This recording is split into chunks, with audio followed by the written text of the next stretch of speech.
தமிழ் மக்களே வணக்கம். இப்போ ஈரானில் ஒரு புது வதந்தி ஒன்று பரவிக்கிட்டு இருக்கு. அது என்னன்னா, அலி கோமனி உயிருடன் இல்லை. அவர் வெளியே வந்து பப்ளிக் அப்பியரன்ஸுக்கு வந்து ரொம்ப நாளாச்சு, அவர் வரவே மாட்டேங்கிறார் அப்படின்னு சொல்கிறாங்க. அலி கோமேனி பதுங்கி இருக்கும் பதுங்கு குழிக்குள் வழி தப்பி வேறு எங்கும் சென்று விட்டாரோ என்னமோ. மோப்பநாயை விட்டு தேடி பார்க்க சொல்லலாமா? மோப்பநாய் வசக்கேடான இடத்துல கடித்து வச்சிடக்கூடாதே, அதுதான் பயமாக இருக்குது. வயசான கட்டை சாவு போகிற நேரத்தில் கஷ்டப்படக்கூடாது. பார்த்தீங்களா, என்னைக்கு ட்ரம்ப் இது 12 நாள் யுத்தம் என்று அறிவித்தாரோ அன்னையிலிருந்து 12 நாளாக புள்ளியை காணோம். ஏன் இப்படி தலைமறைவாக இருக்கார்? அவர் என்ன மெத்தாம்பிட்டமினா கடத்தினாரு, இல்லை கஞ்சா பொட்டலம் கடத்தினாரா, வித்தாரா?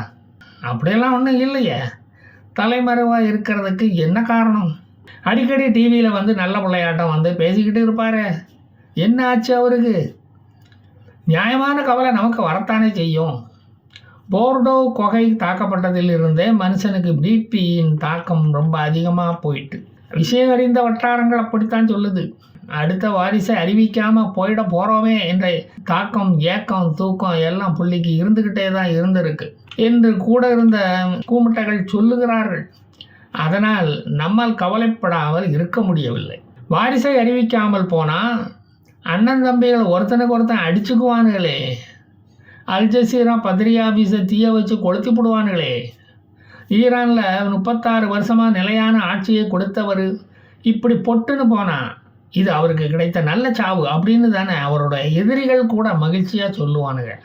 பழைய வீடியோவை எடுத்து போட்டு இது ஜூன் 26ஆம் தேதி கோமனி பேசியது என்று சொன்னால் இப்படி எல்லோரும் ஓரக்கண்ணாத சந்தேகத்துடன் பார்ப்பது தான் எங்களுக்கு கவலையாக இருக்கிறது. சர்ஜிக்கல் ஸ்ட்ரைக்கையே நம்பாதவங்க நீங்கள். கோமனி நேரில் வந்தால் கூட அது ஏஐ கிரியேட்டட் இமேஜாக இருக்குமோன்னு தொட்டு பார்த்து கிள்ளி பார்த்து விட்டு தான் நம்புகிற கூட்டம் நீங்கள். ஆமாம், உங்களை ஒன்று கேட்கணும்னு நினைக்கிறேன். கோமனி செத்து போனதை ஏன்டா இப்படி மறைக்கிறீங்க? அது ஒரு நேச்சுரல் டெத்து தானே, அப்புறம் ஏன் பம்புறீங்க?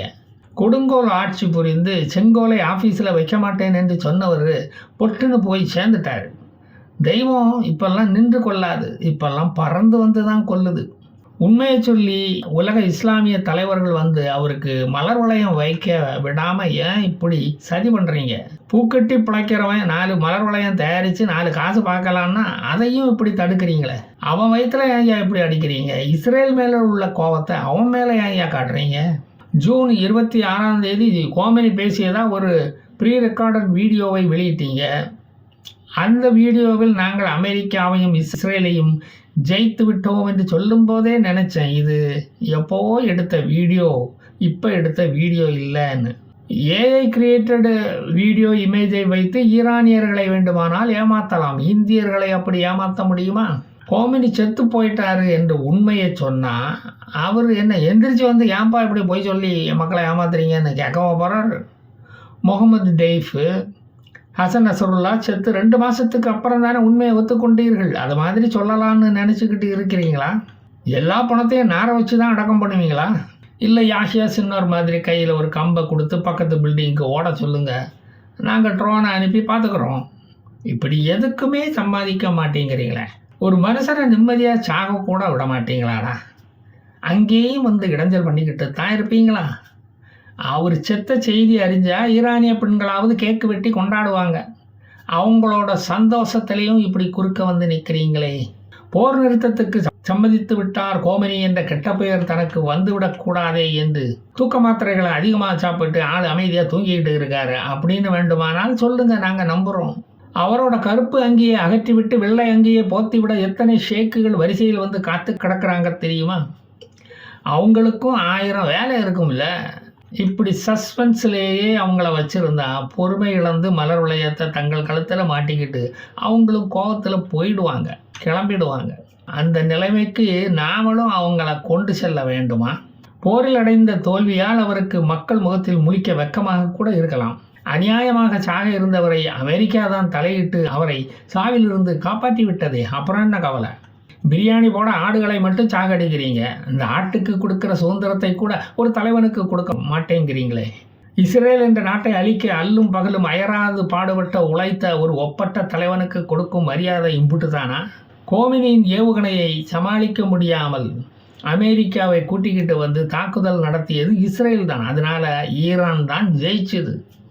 ஈரானுடைய இந்த மகத்தான வெற்றி விழாவை எப்படி கொண்டாடலாம் என்று தனிமையில் இருந்து சிந்திச்சு ஆராய்ச்சி பண்ணிக்கிட்டு இருக்கிறவரை போய் செத்துட்டாரு, அடக்கம் பண்ணிட்டாங்க, சமாதி கட்டி பேனா வைக்க போகிறாங்க அப்படின்னு இப்படியே அநியாயமாக அபாண்டமாக புழுகு மூட்டைகளை அவிழ்த்து விடுவீங்க?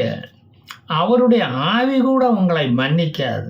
14 பங்கர் பஸ்டர் பாம்கள், 24 டாமஹாக் மிசைல்கள், சுமார் 125 விமானங்களில் வந்து தாக்கியும் கோமெனி உயிருடன் இருப்பதை நீங்கள் ஏன் நம்ப மறுக்கிறீர்கள் என்று எங்களுக்கு தெரியவில்லை, புரியவில்லை. அமெரிக்கா இஸ்ரேலிய தாக்குதலில் 627 ஈரானியர்கள் செத்தும் 5000 ஈரானியர்கள் படுகாயமடைந்தும் கோமெனி மேல் ஒரு குண்டூசி கீறல் கூட விழவில்லை என்று சொன்னால் நீங்கள் நம்ப மாட்டேன் என்றால் அடம்பிடிப்பது? நம்பித்தான் ஆக வேண்டும். கோமெனி வந்து நேரில் அதெல்லாம் உங்ககிட்ட சொல்லிக்கிட்டு இருக்க மாட்டார். அவர் இருக்கிற குகையில் அவருக்கு கையெழுத்து போட தலைமைச் செயலகத்தை விட அதிகமாக கோப்புகள் வந்து குமிஞ்சு கிடக்குது. அதில் எல்லாம் கையெழுத்தை போட்டு முடிச்சுக்கிட்டு தான் உங்கள் பிரச்சனைகளை எல்லாம் அவர் கவனிப்பார். அதுக்கு 1 வருஷமோ 2 வருஷமோ கூட ஆகலாம். அப்புறமா தான் உங்களை ஏறெடுத்தும் பார்ப்பார். அதுவரை அவர் கழுத்து தொங்கிக்கிட்டு தான் இருக்கும். நீங்கள் கோமெனி உயிருடன் இருப்பதாக சொல்லி வெளியிட்ட வீடியோவில் கோமெனியின் முகம் சரியாக தெரியவில்லை என்று சொன்னால் எப்படி? தாடி வச்சவன் எல்லாம் கோமெனி ஆகிட முடியாது. பவுடர் டின்னை முகத்தில் கொட்டினவன் எல்லாம் கோமாளி ஆகிவிட முடியாது. 2 வருஷத்துக்கு முன்னால் 3 நபர் கமிட்டி ஒன்றை கோமெனி போட்டார். அந்த கமிட்டி மெம்பர் வந்து சொன்னால் கோமெனி உயிரோடு இருப்பதாக சொன்னால் ஒத்துப்பீங்களா? அப்படின்னா சொல்லுங்கள், அவரை வந்து சொல்கிறேன். அடுத்த தலைவரை தேர்ந்தெடுக்கும் வரை பொறுமை இல்லாமல் வீண் வதந்திகளை பரப்ப வேண்டாம் என்று கடுமையாக நாங்கள் எச்சரிக்கிறோம். அவருடைய ஆரோக்கியத்தை பற்றி ஈரானிய மக்கள் கவலைப்படும் போது அவர் உயிருடன் இல்லை என்று உங்களுக்கு மட்டும் ஏன் இப்படி வக்கர புத்தி போகிறது? நாங்கள் கோமெனிக்காக பிரார்த்திக்கிறோம், நீங்கள் அவரது ஆத்மா சாந்தி அடைய பிரார்த்திக்கிறீர்கள். ஈரானிய பெண்கள் அவரது ஆத்மாவுக்காக பிரார்த்திக்கிறார்கள். இதிலிருந்தே தெரியவில்லையா மக்கள் அவரை எப்படி ஆராதிக்கிறார்கள் என்று? கடவுளே சுப்ரீம் லீடரின் வெற்றியை கொண்டாட வேண்டும் என்று விரும்புகிறார். அவரை அழைத்து வரத்தான் அவர் இறைவனிடம் போயிருக்கிறார். அதை சொன்னால் ஏன் அநியாயமாக நம்ப மறுக்கிறீர்கள்? உங்கள் மேலே உள்ள நம்பிக்கையின்மையினால் தான் அவர் SMS, வாட்ஸ்அப்பு, ட்விட்டர் போன்ற எலக்ட்ரானிக் மெசேஜ்களை அவர் நம்புவதே இல்லை.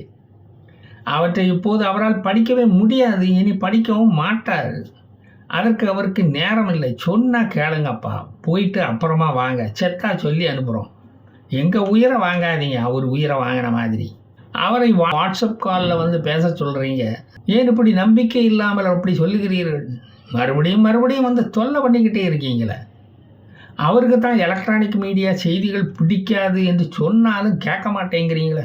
கோமெனி எங்கே இருக்கிறார் என்று எங்களுக்கு தெரியும். அமெரிக்கா கேட்டுக்கொண்டதால் அவரை நாங்கள் கொல்லாமல் விட்டுவிட்டோம் என்று நேத்தன்யாகு சொன்னதையாவது நம்புகிறீங்களா?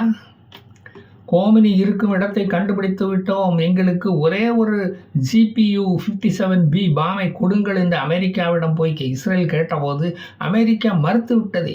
அப்போதே யுரேனியம் நிரப்பிய பேரல்கள் கூட அவரையும் லாரியில் ஏற்றி நாங்கள் குகைக்குள்ளே இருந்து வேறு இடத்துக்கு மாற்றி விட்டோமே, அப்புறப்படுத்தி விட்டோமே.